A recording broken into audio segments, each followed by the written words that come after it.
நன்றிகளை நான் தெரிவித்துக் கொள்கிறேன். இந்த மேடையை நான் வந்து பயன்படுத்திக்கிறேன். ரெண்டாவது, இன்னைக்கு வந்து எடுத்த உடனே வந்து ஒரு பிரபஞ்சம் வந்து எனக்கு ஒரு விஷயம் சொன்ன மாதிரி நான் ஃபீல் பண்ணுறேன். அதுக்கு வந்து மன்சூர் அலிகான் சார் இந்த ஆல் பாஸ் திரைப்படத்துக்கு கரெக்டாக அந்த ஆடியோ லான்ச்சுக்கு ஒரு கண்டென்ட் கிடச்சிருச்சு அப்படி தான் சொல்லணும்.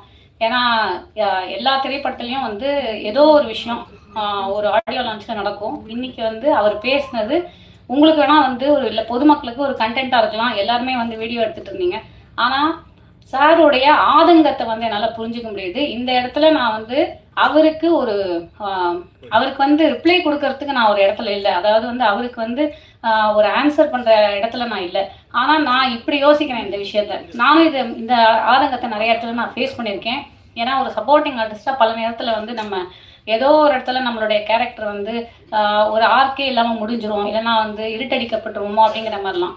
ஒரு உதாரணத்துக்கு கோமாளி அப்படிங்கிற திரைப்படத்தில் நான் இதை சில மேடைகளில் நான் சொல்லலை, ஆனால் ஒரு சில பேட்டிகளில் சொல்லியிருக்கேன். கோமாளி அப்படிங்கிற திரைப்படம் நீங்கள் பார்த்துருப்பீங்க. அந்த திரைப்படத்துடைய ஆடியோ லான்ச் ஏதோ ஒரு ப்ரெஸ் ஷோவோ ஏதோ ஒன்று, அதில் வந்து நான் இன்வைட் பண்ணி 1 மணி நேரம் வீட்டில் வந்து ஒரு மேக்கப் ஆர்டிஸ்ட்டை வீட்டுக்கு வர சொல்லி மேக்கப்லாம் போட்டு ஹேர்லாம் பண்ணி சாரீலாம் ட்ரேப்லாம் பண்ணிவிட்டு நான் போகிறேன். அங்கே போனால் வேல்ஸோடைய அந்த ஸ்கூல் ஆர் காலேஜ் அந்த ஸ்டூடெண்ட்ஸுக்கு மத்தியில் ஒரு கடைசி ரோக்கு முன்னாடி ஒரு 2 ரோ முன்னாடி எனக்கு வந்து ஒரு இடம் கொடுத்து என்னை உட்காத்தி வச்சுருந்தாங்க. இது வந்து ஒரு தவறு தான், அவங்க வேணும்னு அதை பண்ணலை, ஆனால் அது வந்து நடந்துருச்சு அந்த மாதிரி. அப்போ நான் என்ன பண்ணிட்டேன்னா எனக்கு ரொம்ப வருத்தமாக போயிடுச்சு. நம்ம வந்து ஒரு முக்கியமான கதாபாத்திரம் நம்ம பண்ணியிருக்கோம், ஆனால் நம்ம இந்த மாதிரி ஒரு இடத்துல நம்ம வந்து உட்காத்தி வச்சுட்டாங்களே. ஏன்னா மேடைக்கு நான் கூப்பிடவும் இல்லை. நான் என்ன பண்ணிட்டேன், சரின்னு சொல்லிட்டு என்னோட டிரைவருக்கு ஃபோன் பண்ணி வண்டி எடுத்துருப்பா நான் வந்துடுறேன் வெளியில் அப்படின்னு சொல்லிட்டு நான் வெளியில் வந்து அப்படியே வீட்டுக்கு வந்துட்டேன். ஆனால் இன்னைக்கு அதை விட அதுக்கப்புறம் அந்த படம் வந்து ரிலீஸ் ஆகி ஈகா தேட்டரில் நான் ஃபஸ்ட்டு பார்த்துட்ருக்கேன் அந்த படத்தை. என் பக்கத்தில் வந்து 2-3 லேடிஸ் உட்காந்துருந்தாங்க.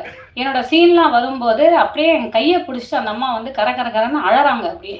அப்போது வந்து நான் யோசித்தேன், பிரபஞ்சம் வந்து நமக்கு ஏதோ ஒரு இடத்துல நம்மளை இருட்டடிப்பு செஞ்சாலும் காலம் கடந்து இன்றைக்கும் வந்து எத்தனையோ பேர் கோமாளி அப்படிங்கிற திரைப்படத்தை சொன்னால் என்ன சொல்லுவாங்க. இன்னைக்கு காலையில் நான் வந்து ஒரு ரேஷன் கார்டுக்காக ஒரு ரேஷன் கடைக்கு போயிடுவேன், ஒரு சின்ன சேஞ்சுக்காக.